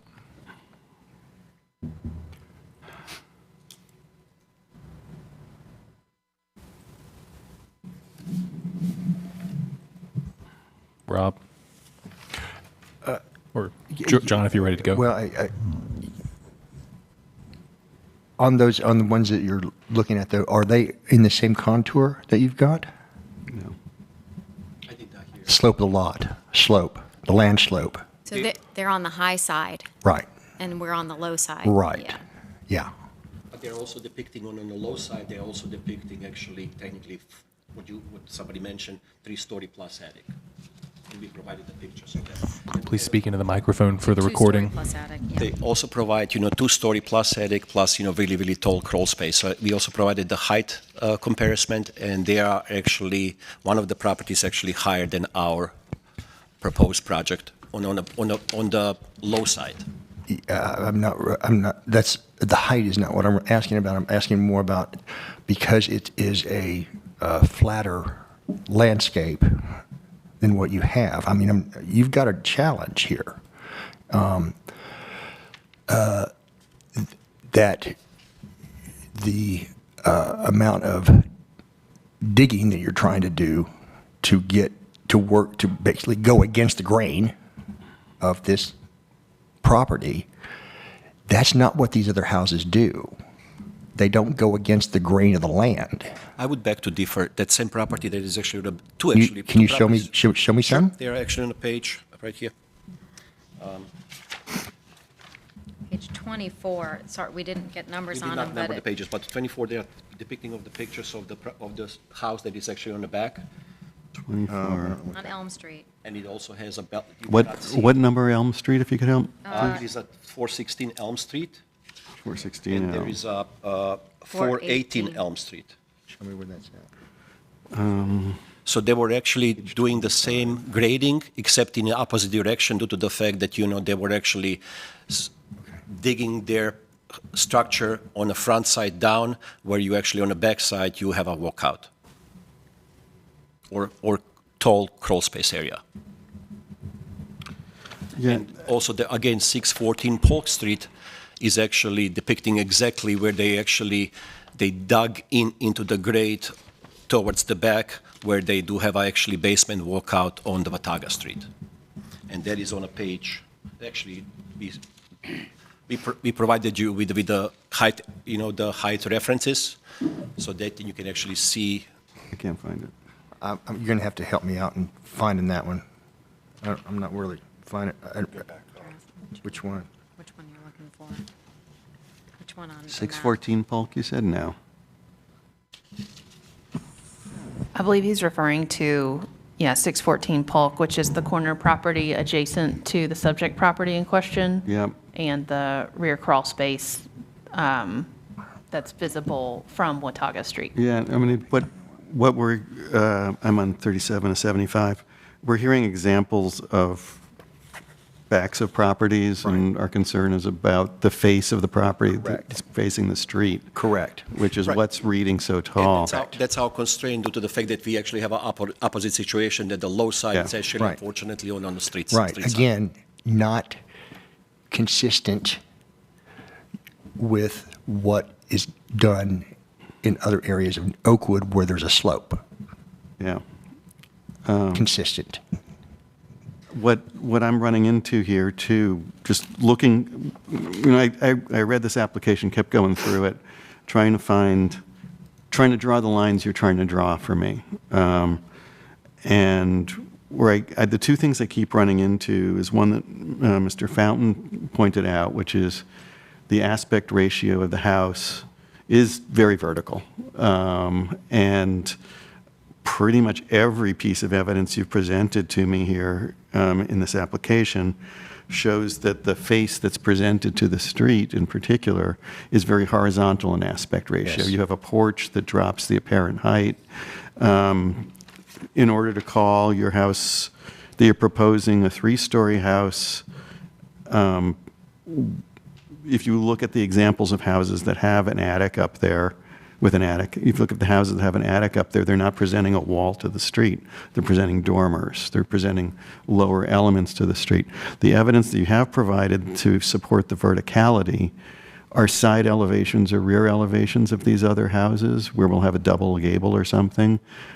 So they're not the element that's very much presented to the street. And that's a stumbling block I keep hitting as I'm looking at this. Right. I think the distinction is that our lot is on the low side sloping up. And so Exactly. we're dealing with reverse condition. Exactly. And that the area where we have the shed roof, we could gable that or gambrel that, and it would look like it's not a full story from the street. So that is one option. And then the area where the garage space is, if we just made that full foundation wall, it's still going to be vertical height. I mean, we would still have, just because of if we sink it down any lower in the front, we're in the grade on the main we're in the ground. So we had to raise it up on that front corner in order to get the back to deal with the slope to come out. I think you'll find some good examples if you're going to look at a template from the neighborhood on East Street. Yes. In the 600 block, 700 block, Yes. and on Bloodworth Street, where the grade is going up from the street, just like your property. They tend to be, in that area of Oakwood, much larger lots. Yep. So it is dissimilar to what you're dealing with in that way. But if you're going to try and make a justification for that, the fenestration, the massing relative to the street, given the lot condition, those would be good examples to bring forward as a justification for what you're doing. Well, I look here at 218 Northeast that you've got in your packet. The difference here is that house, yes, it is proudly sitting at the top of the hill, and instead of saving that backyard, it presents a very generous front yard. And the landscape is what really makes that house work. It acts as a base for the house. That's not what you're doing here. And it's unfortunate because you're not taking advantage of the slope that is 218 Northeast. Right. I completely understand what you're saying, and it was completely intentional to do that, and the reason being is to make it accessible. So if somebody is driving in, they can get out of their car, walk straight in, and go up an elevator to their house. If we just have the stairs up to the main level, it's exclusionary. It doesn't allow somebody who's accessible to live there. Not necessarily. If your driveway is along the side and takes you up the hill to the back, you are in that access, that's accessible there. Which is how this house in particular is accessed. Yeah, exactly. That's very, very consistent with what that would be a great model to kind of look at more intently, because I think it is a wonderful presence about it that really represents what Oakwood is about. And Oakwood, that large of a house really was proud to show that we have a skirt of grass and stairs and walls and lovely. It integrated itself into the landscape. It is not doing what I see in your proposal, which is jamming it into the ground. So you guys would be more open to taking up more of the lot with driveway and garage in the back? Is that what I'm hearing? I'm not quite saying I don't want to design it for you, but I would be much more agreeable to seeing a more generous lot in the front that put this house on a hill, which is what it is, versus trying to dig into the hill and make it a subterranean wall to the street. I think anything you could do to reduce the apparent height will make it a much easier yes for me as a commissioner. And I mean, and I think Nick Fountain hit the nail on the head when he started talking about just how everything about the front elevation is reinforcing the vertical. And if you go through your application, I think you'll see that on the primary facades, the street facades of everything you run into in Oakwood, it's reinforcing the horizontal, not the vertical. Exactly. And I am not in any way adverse to modern forms or something that's not stylistically consistent with the rest of the neighborhood. But our guidelines do tell us very much that we should be looking at massing in proportion as a path to consistency with the rest of the houses, with the neighborhood. And the other thing I'd like to kind of bring out, again, going back to 218 Northeast, because you've got it in your packet here, I think it is an excellent example to study a little bit more. There is some breathing room at that porch level. Right. There is a wonderful sense of screening that layers the exterior to the somewhat interior to the interior. And it is not a wall to the street. And what you have created is a wall to the street that is 3 stories tall. So if I understand you correctly, would you be open if we actually change our front alcove and we actually provide suspended, uncovered porch above the garage arches? That would actually give you the horizontality. Is that what you're saying, if I understand you correctly? I don't know that you're going to find a good example of a second floor porch, what that would functionally be, without a first floor porch below it in Oakwood. I know you can find not far on Elm a stacked 2-story porch where the entry's on the first level of the porch and there's a second level of porch above, perhaps an old sleeping porch, who knows. But I don't think we're going to find something that helps us get to yes. Yeah. And we want to get to yes. I Yeah. hope you're hearing that. And I Very much appreciate so. that. You We know, do. I mean, the where I'm thing coming is- from, oh, go ahead. Yep, I appreciate your comments. The only thing is also that I would like to actually, if you can actually consider that the aesthetics are actually very subjective. Of course. And and also congruity. It's actually also very subjective. So something that that I also felt like from the beginning when Don proposed the project, I felt like aestheticity. It's actually really something that I'm looking forward to it. I just came back from Europe, from Paris, and Paris is actually developed in a Rococo and Baroque style. And when you think about that aspect that was actually developed in the 18th, 19th century and also 20th century.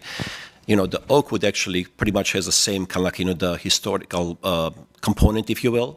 So, when you think about that verticality, it is a very typical for a Victorian style, for a Baroque style, and also, the Second Empire. And those are the three styles. They are quite prevalently featured in historical communities. Well, and what you're missing out of what you just said is that you're in the South, and the South means a porch. Yeah. Well, And that's there why I is- said, I would be open to find, some way to actually incorporate the porch in that thing.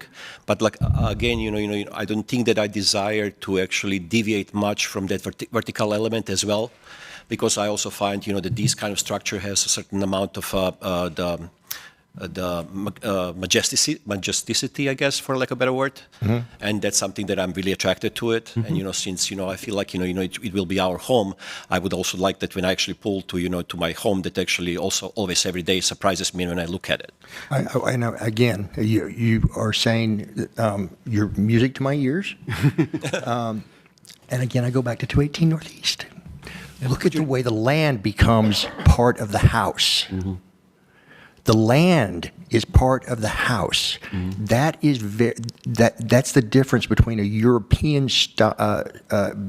kind of concept, because it's you're in the American South, to where you've got that land to kind of be your base. It's integrated more into the land. That's what this house begins to do, because it is part of the architecture. Sure.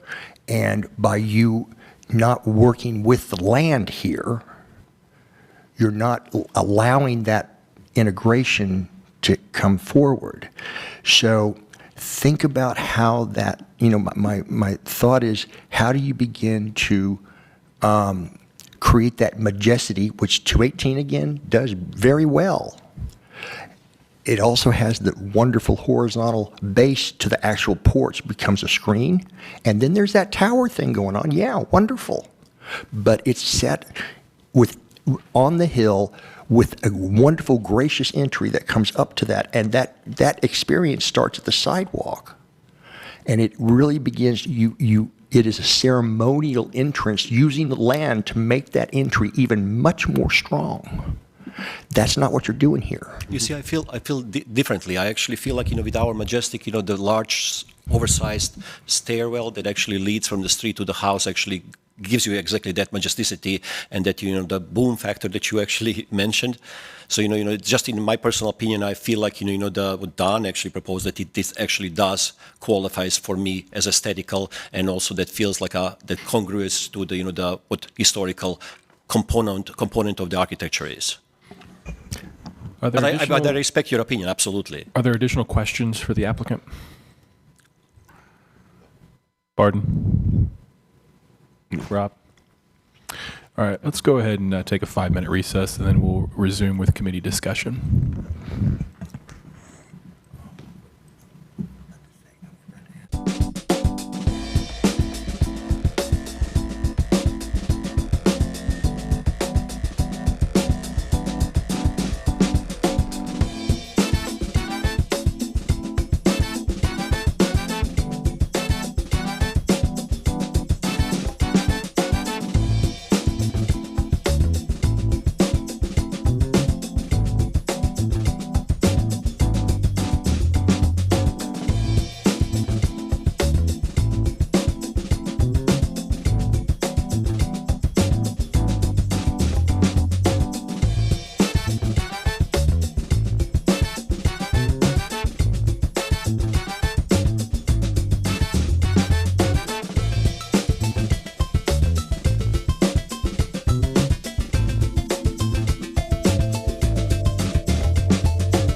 call the COA committee meeting back to order. Mr. Reese, I believe you said you had one additional question for the applicant. I have one more question for the applicant. Are you all familiar with what's called DRAC, Design Review, what's the A stand for? Advisory Committee. Could you repeat the Design Review Advisory Committee. They have attended. They have attended. You met with them. We actually also, got a commentary back from the Erin and her staff, and we kind of took their bullet points and we kind of tried to actually really address every single aspect of the, the feedback that we got from them. Can you tell us a little bit more about what your experience was with DRAC? Can you tell? Is that possible to ask? I'll ask Raz to respond. I'll just offer this, John. we try really hard to put a wall between the DRAC experience and the evidence at this hearing, just because one is not relevant to the hearing. Okay. Oh, I guess all I can say is, did you find it helpful? Yes. Well, it was, first of all, this is actually the first time that we are doing, and we are participating in these kind of meetings. So we really did not know necessarily what is, the protocol. So when we met, for that, I'm not even sure what you call it, that particular meeting, at the Dixie Plaza, we actually got some pointers towards which should be actually kind of like looking to possibly complete our design. And that's actually the direction that we took, due to the fact that we actually have a certain constraints that we already discussed. So we try to find, the perfect way to actually compromise on so many different levels, what might actually take to actually get this project pushed through. Okay, thank you. Thank you. Any additional questions from the committee? All right, hearing none, I'll close the evidentiary hearing. Y'all can have a seat. Thank you very much. And we will proceed with committee discussion. Curtis, I didn't have a whole lot of questions because you were beating me to them. So I try. But I think, I think we provided a lot of examples. One thing I think is worth considering are the feasibility of the lot size, and some of the examples we talked about, specifically the one on East Street, does have quite a bit of open space around it, which is very that's a 1 acre lot. And I was never suggesting that they cram 4,000 square feet at the top of this lot. I know you because weren't. Again, I think that that house on East Street is proportional to its lot size. Mm-hmm. Very important to understand here. It's 44 feet wide, and the lot is over 100 feet wide. Correct. So, Yes. so that's a substantial portion on either side, and so I don't want any of our feedback to be taken Absolutely, back, because part of what, and the only reason I bring it up over and over again is because it is one of the very few examples where it works with the land and it's on a hill. Mm-hmm. It is not about how big the house is or how wide the lot was. It was basically that very pointed discussion that talks about how you work with a landscape that is part of the architecture. Mm-hmm. Because this house, as I see it in this proposal, does not work with the land at all. Yeah, but I completely agree, John. I feel like we need to provide some form of constructive feedback, and I think Curtis has said it. So, if anything, I would advise them to go back and listen to Curtis's feedback. But the garage examples typically are on a non-address street, so it's usually a corner lot where if it's an engaged garage, it's on the secondary street or the non-address side. A low slope, there's plenty of low slope shed examples they used, but it's also, that tends to be on an additive portion of the house, not on the primary structure. There's admittedly one newish house on Franklin that's in the application that has it, but even that's the exception, and that's a portion of the house and not the full roof. And even that one has a very horizontal aspect ratio. It does. Yeah. And so, yeah, Curtis, the main thing to me, picking up on that horizontal interruption of a porch, whether the second story overhangs and creates, a deep porch that's along, the front, or more commonly an additive horizontal. Right. Those is a layer. I think to me those three things are just incongruous here, and I think the last one is solvable, like not without too much difficulty. The garage one is solvable too, but anyway, those are my three. Let me ask you this: what I don't think is solvable is trying to stuff 10 pounds of potatoes in a 2-pound bag. And And I guess if I'm trying to be constructive I agree, John. I think looking, as we were kind of rapid fire looking at the addresses, I think one thing that's important in Oakwood to the grain is there was not an in-depth analysis of the actual floor plate, which I know we were kind of asking about. And if you don't have that data, that's like, being put on the spot. You could come up with that and do an analysis. But I feel like some of the ones on Elm Street right behind it, they have a relatively small footprint, but then they're on like a 40-ish or 50-foot wide lot. Right. And then as soon as the footprint gets greater, the lot width creeps up significantly by 10, 15 Absolutely. feet. So I think to me that's relevant to not just building to the allowable setbacks, but Yes. and that might mean using more of this, building on more of the site area, but it might be more congruous with kind of the grain of the neighborhood and the relationship to the footprint and the lot width. Yes, well, I mean, if you look at just even in the site maps that of the neighborhood there, where the lot is narrow and long, the house is narrow and long, deep. It is not trying to cover over that entire front face and go lot line to lot line. There was a sense of respect there, and the reason they did that in Oakwood at that time was they didn't have air conditioning. Right. they needed the ventilation between, and so there was a sense of light, space, and air in the space between the houses, so that there could be light, space, and air. And going lot line to lot line may fit zoning limits, but is not congruent with the concept of what Oakwood is about.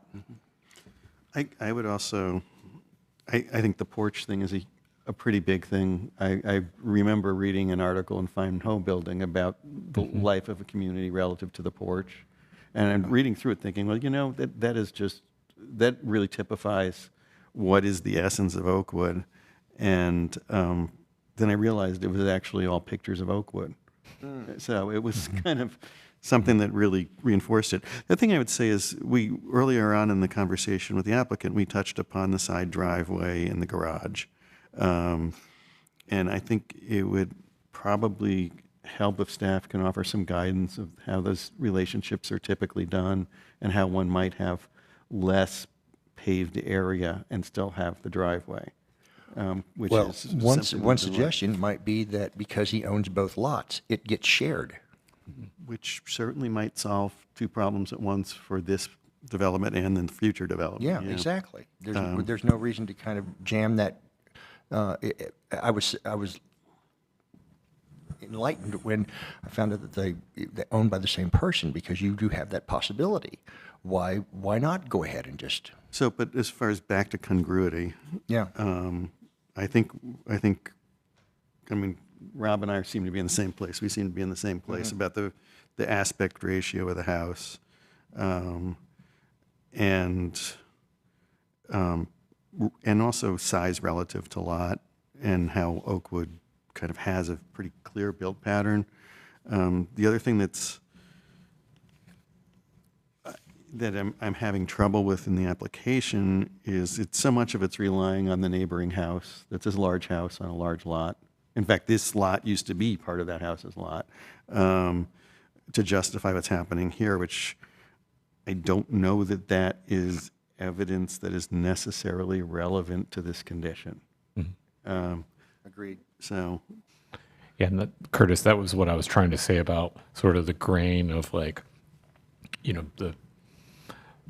solid of the mass to the void, the leftover space. And I understand, in the applicant's defense, they were trying to do that by limiting the footprint of the house. And so I do think that was well intended, but I think it's less compatible with sort of the structure of the neighborhood. I don't know a better way to put it than that, but. Well, and there is a unique condition here to these 3 lots which is that we have a diagonal street.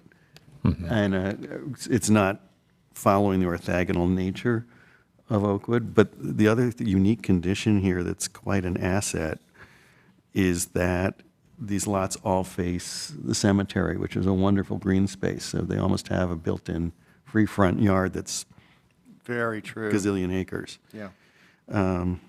And the other thing is, I would love to hear just something more in support of house footprint versus lot size to help justify this a little better.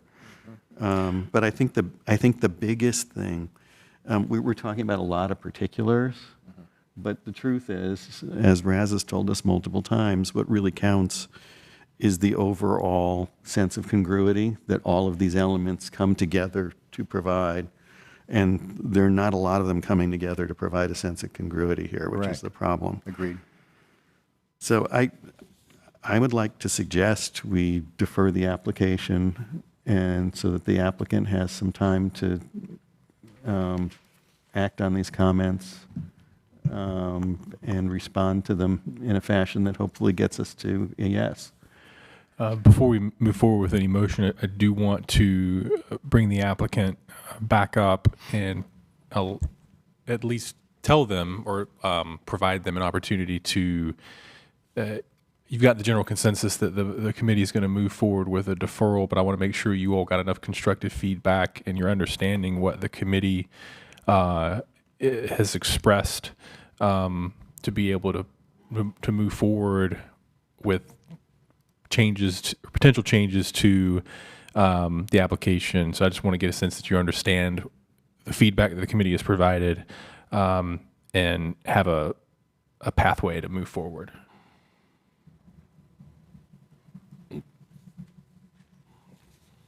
First of all, thank you very much for your feedback. I appreciate that. The only thing is, as I said, if you can maybe provide a little more specifics. Like, guidelines are very ambiguous. They are guidelines, but, when it comes to the new construction, there's really no directives and directions. So it kind of gives you the open to interpretation. And as we mentioned, congruity, it's actually really subjective. So when we are going back to design, I really have no particular directions or some elements that I can actually kind of execute. So if maybe staff or maybe you can actually provide more specific directions, that would be really appreciative, versus us actually kind of going back and forth with the design, what we find that is enticing and aesthetically pleasing, and then we actually approach you, and then you actually find that it's still, it's not in a sync with the congruity. So, in that case, we feel like we are going back and forth, and I would like if you can actually expedite this process and actually get on the same side of the street, if you will, more efficiently. Because of the way this thing is legally set up, we really can't provide you direction, but what we can offer is the suggestion you look at the current built patterns and look at, in the sections when you're looking at infill new construction, there are some things on the back that tell you how you should look at proportion, what metrics you should use. Staff can work with you in great detail. They can talk about what's been approved. They can probably greatly expound upon our concerns and offer some real concrete direction. Say, look at this property, look at that property. I would very much suggest you take a look at some of the more recent infill in Oakwood, and there's a lot of infill in Oakwood. People don't perceive it, but there's a lot of infill. And see what's happened on those lots. You're a pretty unique condition here, but there's a lot of lessons to be taken from those other properties. One of the things that I would suggest is take the minutes from this meeting and go back to DRAC. Go back to where? To DRAC. Work with DRAC again. That's my suggestion. DRAC? Design review. And these minutes won't be, that's a month from now. So, unfortunately. Well, it's a staff comments. Well, you also can take the video because we're on TV right now. And staff comments. And staff comments, can definitely help. But take that information of what has been gathered here, because I believe DRAC will be able to discern and be able to advise you on a design, just like a professor in a class of studio. They will be able to take our review here today and interpret in terms of what they think will work for you the next time you come back. They will be your better advisor because they can do what we can't in terms of telling you specifics. They will be able to tell you very specifics, and you can ask them all those questions and go through that in a very point-by-point issue so that you can get to yes next time. I think they'll be a wonderful help to you. Sure, and I appreciate that. The only thing is that just from this perspective, if I may say, that's what I believe we actually did, but unfortunately, it did not necessarily be our actual enthusiasm was not necessarily shared by you, where I believe that we actually really provided ample amount of examples, but apparently we have not. So I'm a little bit conflicted. So well, I think that having this review scenario in their hands so that they can see it from see it again and then work with them based on this, they're very good at that. They've all sat at this side of the They've table. all sat at so they will get what you may not be able to pick up on in a subtle way that makes suggestions to help you. I think. And we will probably do this thing, and I appreciate your commentary, and I thank you for it. It's just that I'm always concerned that that my baby, actually the way I kind of envisioned and I communicated my thoughts and my desires to Dawn, and she executed them perfectly, that my baby will not be necessarily my baby anymore, it's going to be someone else's baby. So that's my concern, but I understand it is actually in regards to the congruity of the historical district. And I'll state, you said earlier you purchased this property as 2 lots. Yes. And how I understood what you communicated, I kind of got the sense that you felt that you were, I don't know what the right word is, but felt like you were maybe constrained into 2 lots, and I don't think that's not necessarily the case. Sure, and I understand that, and as I said, sure, we might even consider actually possibly kind of conjoining the lots. But the thing is, as I said, this was not desire and idea when we actually acquired them. Yes. So this is where the conflicting aspect is, but not that it's your concern, it's my concern. But where I was going with this thing, so what if, for example, if I decide to, for example, sell one of the lots to actually help with the financial aspect, because trust me, none of these things is actually inexpensive. Yeah. So in that case, we have someone else who owns it. So disregard that fact that I own both. It might be that someone else might actually own the other lot, and then we are back to the square one that we actually trying to actually resolve and find a compromise to actually develop just one lot. So, but if you sell that will be their issue, not yours. Yeah, and I think you're in a unique position since you own both, that if you want to create a shared drive and an easement for both property owners to use the drive to help solve the problem for both lots, you could. You're uniquely positioned to have that option. And sure, it is certainly something that we will consider. The only thing I'm concerned that then down the road when you actually trying to actually live there, sell the property, you have a negative aspects to the property which actually might negatively affect the. There are a number of houses in Oakwood where there are actually shared sidewalks. Yeah. I mean, it's kind of. Yeah. And I don't mean in front, literally, coming up to the house. It's not atypical in the neighborhood, so I mean, it might work for you. Let's just put it that way. It's interesting to me. You have your baby, but you chose this neighborhood. Yes. Consciously. Yes. Mm-hmm. It was not a fire sale. Yeah. Okay, so. There must have been something about the neighborhood that you bought into. And expanding on that can still be your baby. Mm-hmm. Well, I'm a champion of the historical architecture. As I said, I'm really, truly champion, trust me.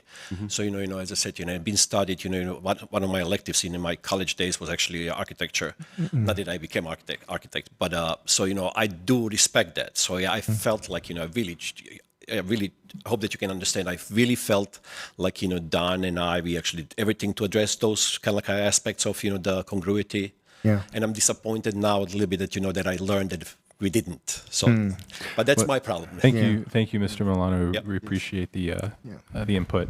I'm going to go ahead and move this along and pick up on Curtis's suggestion and move that we defer this application to the February meeting. Motion's been made and seconded by Mr. Reese. Any discussion or debate on the motion?